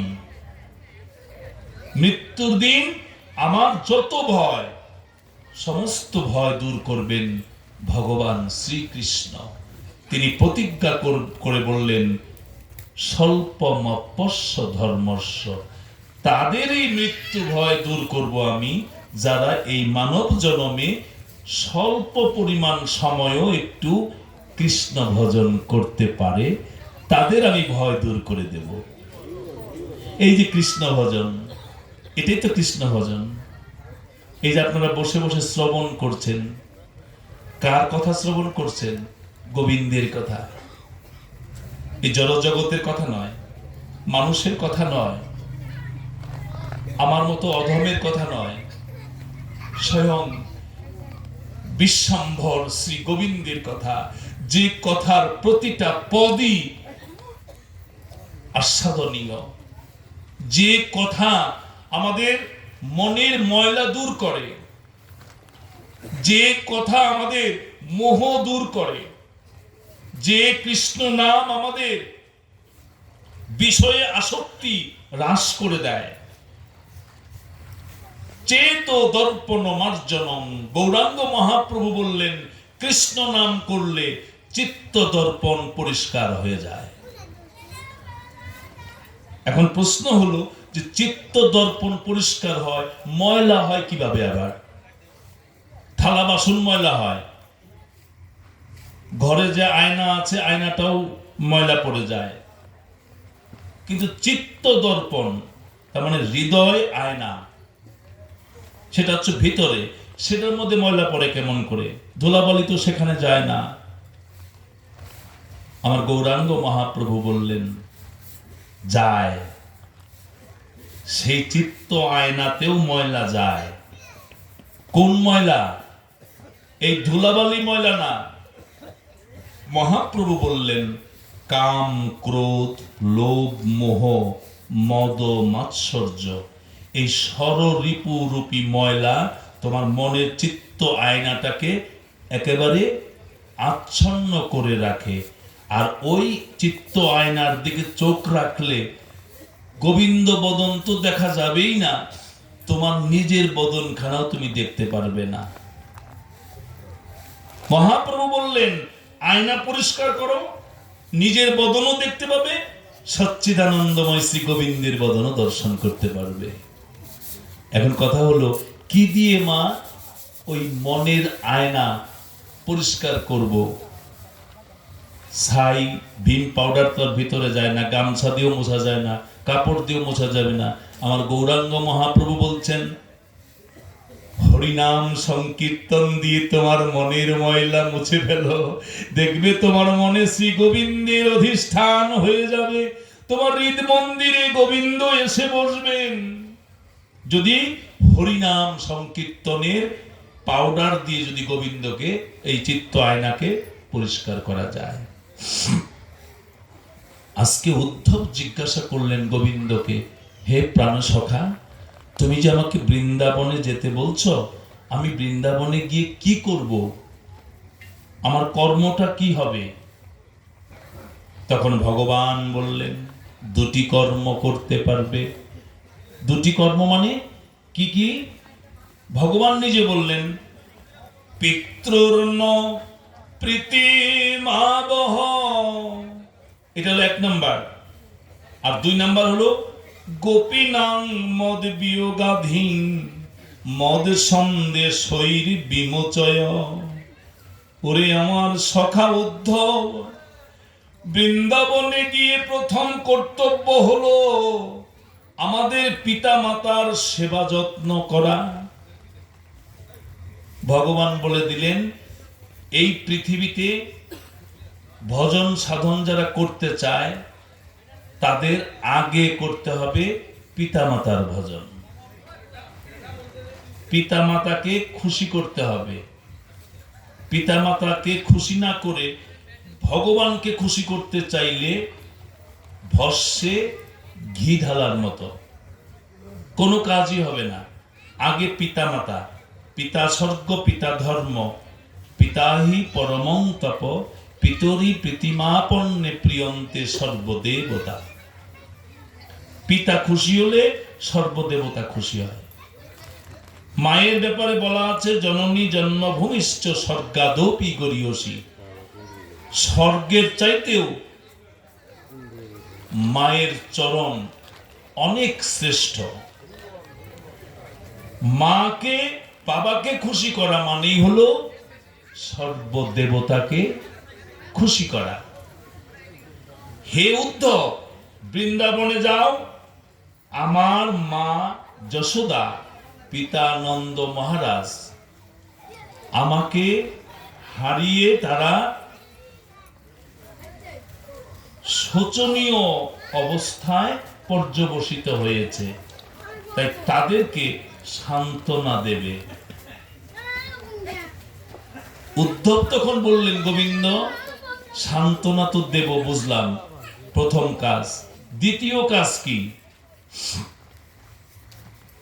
দ্বিতীয় কাজ হচ্ছে গোপীনাং মদ বিয়োগাধীন মদ সন্দেশৈর বিমোচয়, অর্থাৎ ব্রজ গোপিনীরা হচ্ছেন আমার সর্বশ্রেষ্ঠ ভক্ত।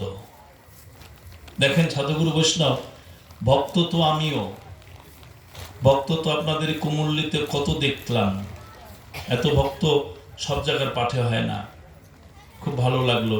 কিছুদিন আগে দাদার বোনের বাড়িতে আসছি বালুখণ্ড, সেখানেও একেবারে ভক্ত সমুদ্র। সত্যি আপনাদের এই এলাকায় প্রথম এলাম, বালুখণ্ড কয়েকবারই এসেছি, 22 নল এসেছি, কিন্তু এখানে যে শিক্ষাটা পেলাম, জীবনে সব জায়গায় এই শিক্ষাটা পাই না। আমার গুরুদেব বলছেন, ভাগবত পাঠ করতে গিয়ে মানুষকে শিক্ষা দিতে যেও না, তুমি শিখে এসো। আপনাদের কাছ থেকে আমি শিখলাম যে রাত জেগে কত আগ্রহ নিয়ে গোবিন্দ কথা আপনারা শ্রবণ করছেন, ভক্তি কত, প্রেম কত আপনাদের মধ্যে, কিন্তু অত ভক্তি তো গোবিন্দ আমাকেও দেয় নাই। তাই গোবিন্দকে বলেছি আজকেই আসার আগে, গোবিন্দ ভাণ্ড তো আমার খালি, আমি যাচ্ছি কুমুল্লি এই ভক্তিহীন ভাণ্ড ভরার জন্য। তোমার কুমুল্লিবাসীর কৃষ্ণ ভক্তদের চরণের ধুলি যদি মাথায় নিতে পারি, তাহলে আমার এই ভাণ্ডটা হয়তো খালি হবে, ভরে যাবে। তাই এসেছি আপনাদের কাছে। আমার বাড়িও কিন্তু বেশি দূর না, আপনাদের কাছাকাছি। বিশেষ করে এটা তো নবাবগঞ্জ থানা, ঢাকা জেলা। আগে আপনাদের জেলাতেই ছিলাম, আমাদের এলাকাটাও কিন্তু ঢাকা জেলা ছিল, তখন মানিকগঞ্জ ছিল মহকুমা, আর এখন আবার মানিকগঞ্জ জেলা হয়ে গেছে, ওই জন্য এখন জেলাটা একটু চেঞ্জ হয়েছে। গ্রামের নাম শুনলে আপনারা অনেকেই চেনবেন, জানেন, অনেকে জানও, আমি জানি। এখানকার অনেক মানুষকেও যেতে দেখেছি। সেটা হচ্ছে বেতিলা গ্রাম, মানিকগঞ্জ বেতিলা। বেতিলা রাস মেলা হয়, খুব নাম করা। এই যে কার্তিক মাসে হয়ে গেল রাস উৎসব, রাসের আগে আরেকটা উৎসব হয় বেতিলাতে, রথ উৎসব, সেটা বলা হয় পুষ্পরথ, সেটা হচ্ছে উত্থান একাদশীতে। তো সেই জায়গার মানুষ আমি, কিন্তু আমি কিন্তু অধম। তাই উত্তম হওয়ার জন্য আপনাদের মতো উত্তম ভক্তদের সঙ্গ করতে এসেছি। আর এই আশা আমার নিজের সাধ্যে, নিজের চেষ্টায় হয় নাই, বান্ধব লাগে, সহায়ক লাগে। তো এখানে আসার সুযোগ পেয়েছি, যার কারণে তার প্রতিও আমি কৃতজ্ঞ। তিনি হলেন আপনাদের এলাকারই আত্মীয়, শচীনদা। শচীনদা এই বাড়িতে মেয়ে বিয়ে দিয়েছে, তো শচীনদাই আমাকে নিয়ে এসেছেন সেই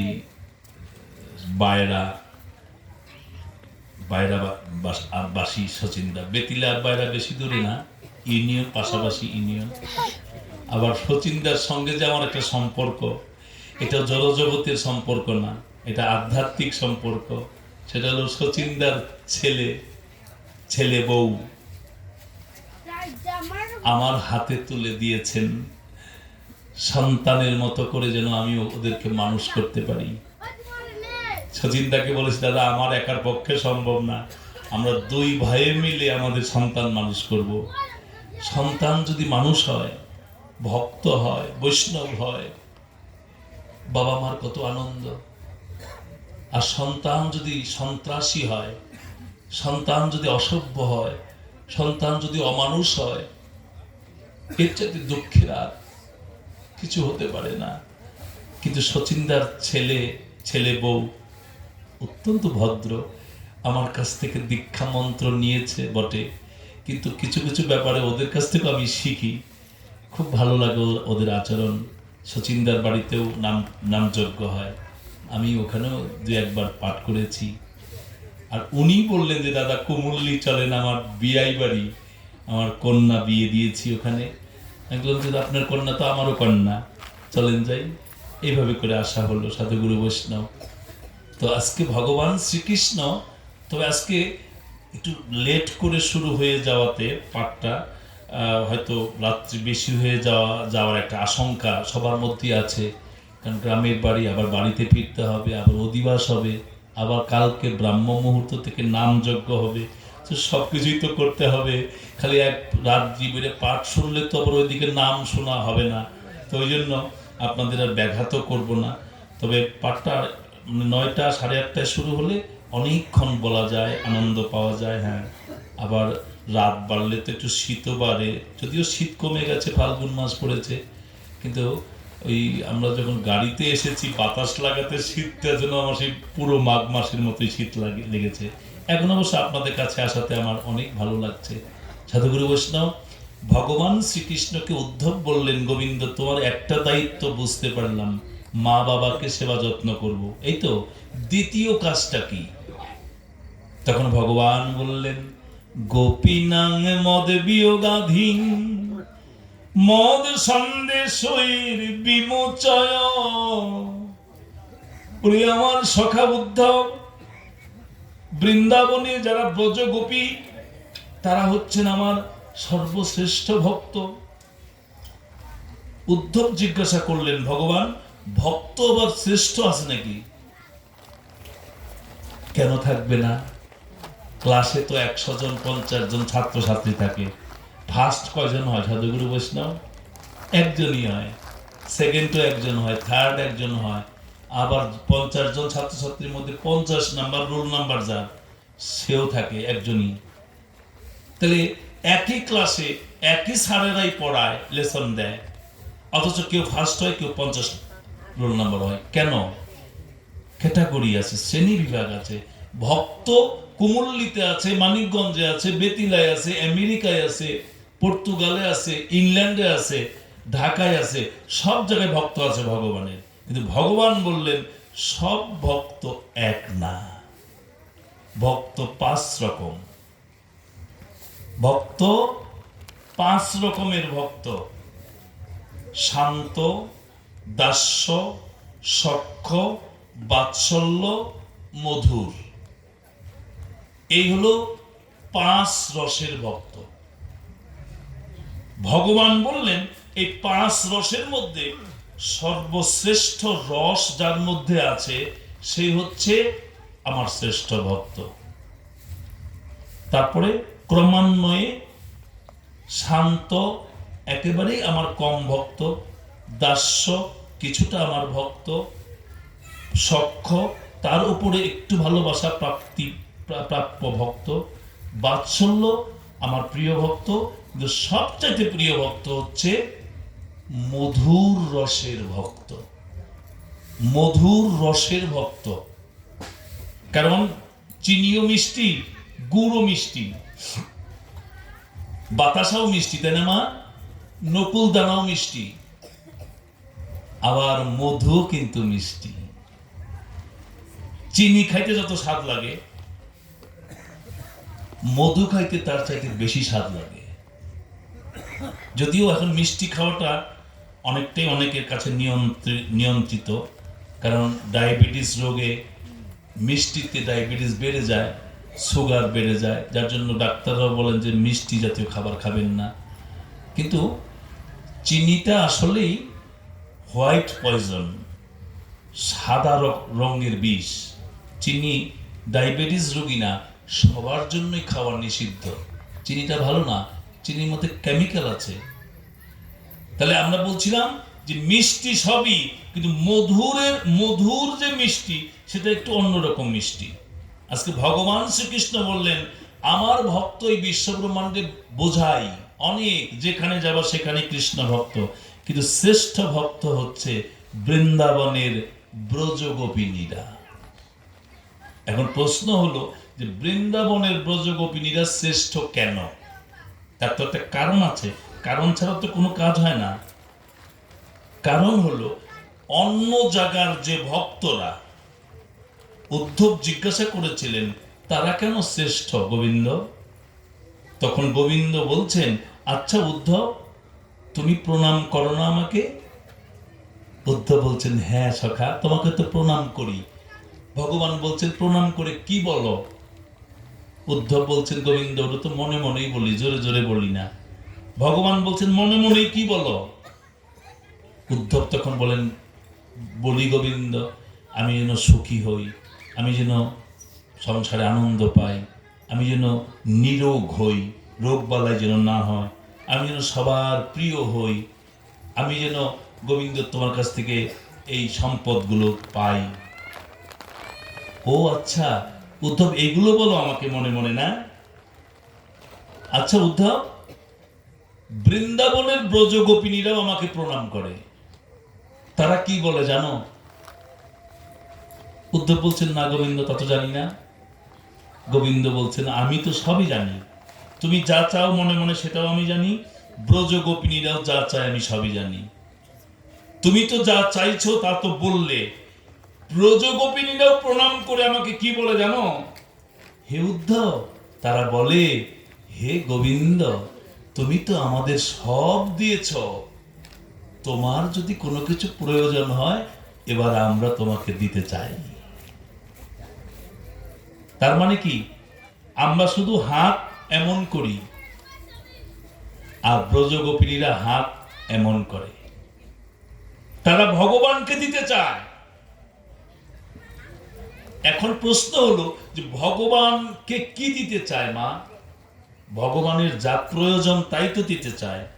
এখন যার নাকি চাল আছে, খিচুড়ি রান্না করবে, তাকে তো চাল দিলে খিচুড়ি হবে না, তাকে ডাল দিতে হবে, যেটা নাই সেই জিনিসটা দিতে হবে। গোবিন্দ ব্রজ গোপিনীদের কাছ থেকে চায়, আর ব্রজ গোপিনীরাও বলে যে আমি তোমাদের দিতে চাই। গোবিন্দ কি চায়? গোবিন্দ গোবিন্দ শুধু ব্রজ গোপিনীদের কাছে চান না, আমাদের সবার কাছেই চান। কি চান সাধুগুরু বৈষ্ণব? টাকা পয়সা ব্যাংকে জমিয়েছি সেই টাকা, গোবিন্দ টাকা নেবেন না। আমার তো 10 খাতা জমি আছে, গোবিন্দ কি ওর মধ্যে 5 পাখি জমি লিখে নিতে চান? চান না। কি চান? গোবিন্দ বলছেন পত্রং পুষ্পং ফলং তোং জমে ভক্তা প্রযোচ্ছতি তদেহং ভক্তুপরিতমস্নামি প্রজতাতমন। এটা হলো ভগবানের চাওয়া। ভগবান বললেন আমি তোমাদের কাছ থেকে টাকা চাই না, বাড়ি চাই না, গাড়ি চাই না, জমি চাই না, সম্পত্তি চাই না, যশ সম্মান চাই না, আমি চাই তোমাদের কাছ থেকে একটি তুলসী পাতা। তোমরা একটা ফুল চয়ন করে গাছ থেকে আমার চরণে দিবে, এক গণ্ডূষ জল নিয়ে আমার চরণে দিবে। যদি তাও না পারো তাহলে তোমার এই দেহ বৃন্দাবনের পাশে যে যমুনার গঙ্গা নদী আছে তার থেকে এক ফোঁটা জল দিও। এই যে দেহ যমুনা, দেহ বৃন্দাবন, এই দেহ বৃন্দাবনের পাশে 2টা নদী আছে মা। সেই নদী হলো, একটা হচ্ছে গঙ্গা, একটা হচ্ছে যমুনা। গোবিন্দ বলছেন কেউ যদি একবার কৃষ্ণ বলে গোবিন্দ বলে এক ফোঁটা নয়নের জলে আমার নয়ন চরণ ভিজিয়ে দেয়, আমি সেই ভক্তের উপহার আদরে গ্রহণ করি। যারা বদন ভরে বলে হরি হরি, আমি ভক্তের উপহার আদরে গ্রহণ করি। পত্রং পুষ্পং ফলং তোং, মানে তুলসী পাতা চায় গোবিন্দ, ফুল চায় গোবিন্দ, চন্দন চায় গোবিন্দ, জল চায় গোবিন্দ। গোবিন্দ দেখেন যেগুলো চায় সেগুলো একটা টাকা দিয়ে কিনতে হয় না, যদিও শহরে কিনতে হয়। ঢাকা শহরে তুলসী পাতা বিক্রি হয়, ফুল বিক্রি হয়, হ্যাঁ, দুর্বা বিক্রি হয়, ধান বিক্রি হয়, কত কিছু বিক্রি হয়। কিন্তু আপনাদের কুমল্লিতে বিক্রি হয় না, আমাদের বেতিলাতে বিক্রি হয় না, গ্রাম দেশ।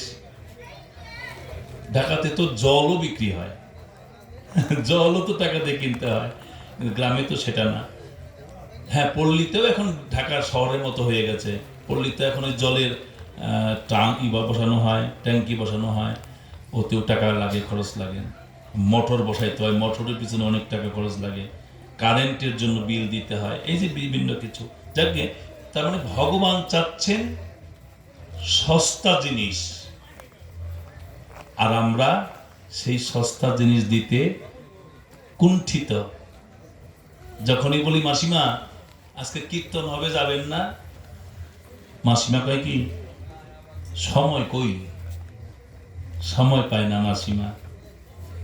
হ্যাঁ, আরেক মাসিমার বাড়তে গেলাম, যাই বললাম মাসিমা কুমল্লিতে পাঠ হবে, শুনতে যাবেন না? মাসিমা বলতেছে যামু কি, আমার আসলে ঘুম ধরে, পাঠের মধ্যে গেলে, কীর্তনে গেলে ঘুম ধরে। আমি তাই না? কয় আমি বেশি রাত্রি জাগতে পারি না। বেশি রাত্রি জাগতে পারে না মাসিমা, ভালো করে কিন্তু শুনে রাখলাম। পরে যখন নাকি ওই মাসিমার বাড়ির পাশ দিয়ে পাঠ শেষ করে যাই, রাত্রি বাজে 2টা, তখন দেখি মাসিমার ঘরের মধ্যে টেলিভিশনে ওই ইন্ডিয়ান সিরিয়াল হইতেছে। সেগুলো মাসিমা বড় বড় চোখ করে তাকিয়ে দেখতেছে। দরজা নক করে ঘরে ঢুকে বললাম, মাসিমা পাঠ কীর্তনে ঘুম আসে, আর এই সিরিয়াল দেখলে ঘুম আস না? কয় সত্যি কথা কইছেন, এই সিরিয়াল দেখতে দেখতে কেমনি করে রাত পড়ে যায় সেটা তো টের পাই না। আমি যদি হ্যাঁ, কৃষ্ণ কথাতেই তো যত রকমের বিপত্তি, আর এই বিষয় আসে ধনৈশ্বর্য ভোগে, তখন মনে মধ্যে খুব ফুর্তি জাগে। এইটা হলো আমাদের কলিযুগের লক্ষণ। কলিযুগ জীবেরা বিষয়ে আসক্ত, কিন্তু কৃষ্ণ ভজনে অনাসক্ত। হ্যাঁ হ্যাঁ, নিশ্চয়ই।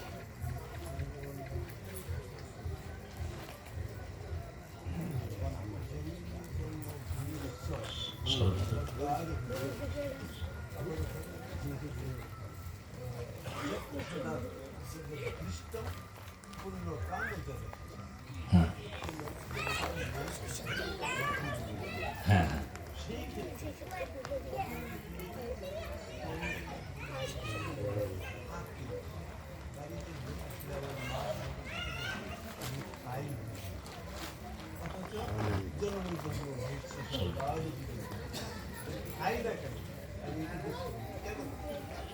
না হ্যাঁ, দাদা ঠিকই কথা বলেছেন। মায়ের মতো আপন আর কেউ নাই, তাই না? আমরা একটা ছোট কবিতা পড়েছি, মা কথাটি ছোট্ট অতি কিন্তু যেন ভাই, মায়ের চাইতে এমন আপন ত্রিভুবনে নাই। মায়ের মতো আপন কেউ নাই। কৃষ্ণ ভজন করতে গিয়ে মাকে অবজ্ঞা করা, এটা শাস্ত্রে বলা নাই। কিন্তু হ্যাঁ, একটা মতবাদ আছে, সেই মতবাদকে সম্মান করেই বলি। ইসকন যে একটা মতবাদ, সেটা আমাদের বিশ্বে আমাদের সনাতন ধর্মকে বিশাল একটা অবস্থানে রেখেছে। তবে তাদের সব কিছুই যে ভালো হবে, মানুষ মাত্রই তো ভুল থাকে। টু আর ইজ হিউম্যান, মানুষ মাত্রই ভুল আছে। তাদের এই মতবাদে তারা যে ব্যাখ্যা দেয়, আমরা সেই ব্যাখ্যাটা নেই না বললে তাদের সাথে একটা বিতর্ক সৃষ্টি হয়।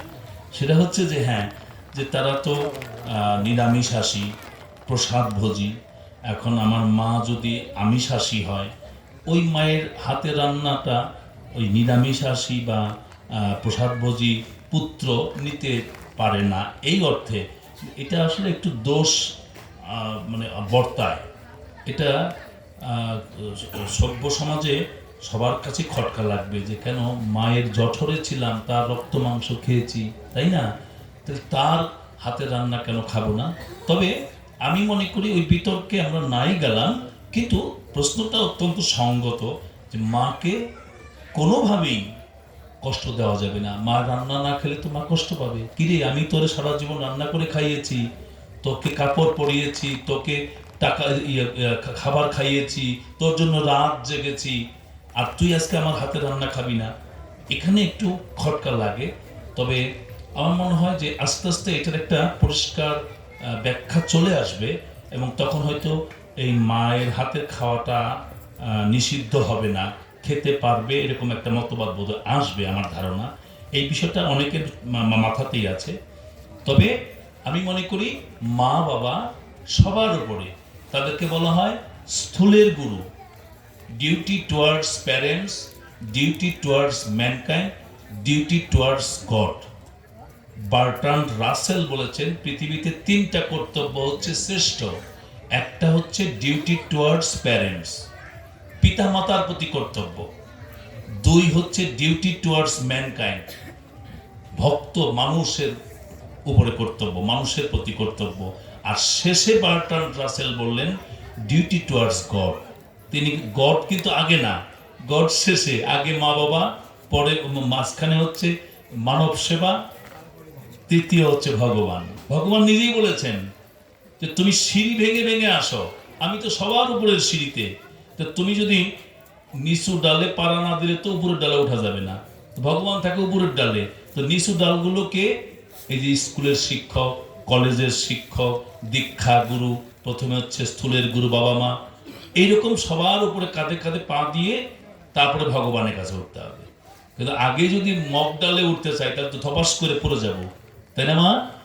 হ্যাঁ, তাই আজকে উদ্ধব বলছেন, গোবিন্দ তোমার মা বাবাকে সান্ত্বনা দেওয়া যাবে। এবার যে তুমি বললে ব্রজ গোপিনীদের সান্ত্বনা, তাদেরকে সান্ত্বনা দেব কেমন করে?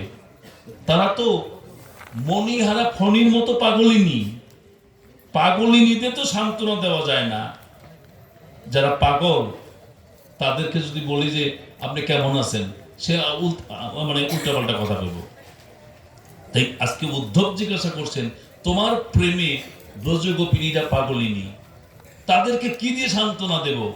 তখন গোবিন্দ বললেন, মদ সন্দেশৈর বিমোচয়, তাদেরও সান্ত্বনা দেওয়া যাবে, আমার সংবাদটা তাদের কাছে দেবে। কি সংবাদ?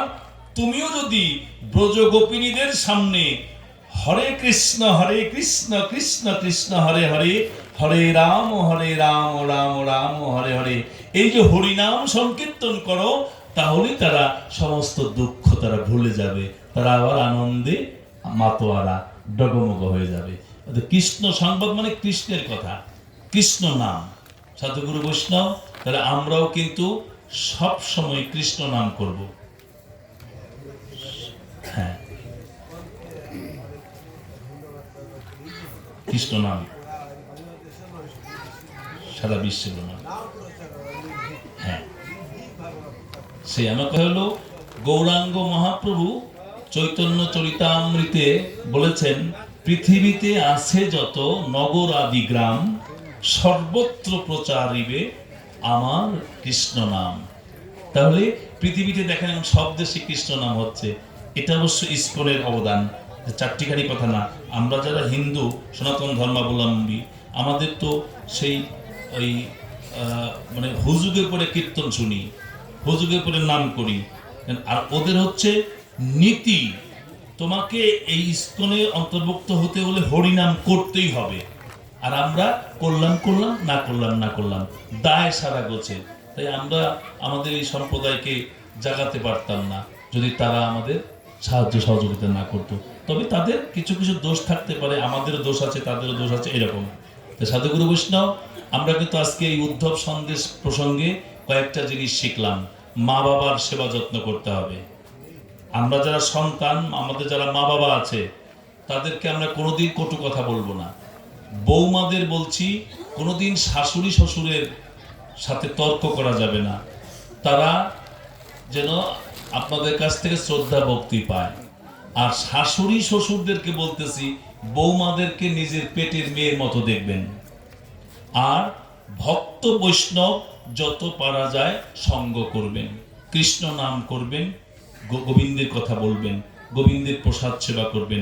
এইরকম ভাবে আমাদের মানব জন্মটাকে সার্থক করলে ওই ব্রজবাসীদের মতো শ্রী গোবিন্দ আমাদেরকেও খুশি করার জন্য উদ্ধবরূপী ভক্ত পাঠিয়ে দিয়ে আমাদের মানব জন্ম ধন্য করে দিতে পারেন।